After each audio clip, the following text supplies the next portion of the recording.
विवेकनैपुण्यविनीतदाक्षिणी पतीशभावप्रमुखा निजा गुणाः सुजातमात्रा अपि शोभना कृते समेतरास्ते सफला इवासते।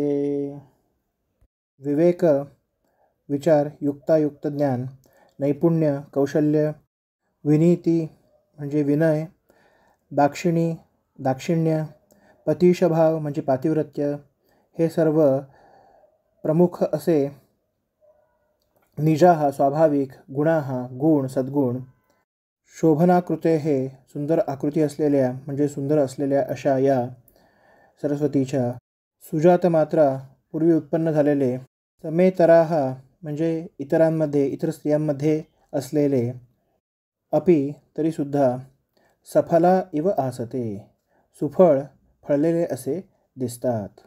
व्यंकटनाथाची होणारी वधू सरस्वतीच्या गुणांचे वर्णन नारायणाचार्य सांगतात। नारायणाचार्य सांगतात की या सरस्वतीमध्ये विवेक, नैपुण्य, विनय, दाक्षिण्य, पातिव्रत्य इत्यादी स्वाभाविक गुण तिच्यामध्ये होतेच। हे गुण इतर स्त्रियांमध्येही असतात, पण स्वभावतः तसेच स्वरूपाने देखील अतिशय सुंदर असल्यामुळे या सरस्वतीमध्ये हे सर्व गुण फळलेले असे म्हणजे परिपूर्ण असे दिसत होते।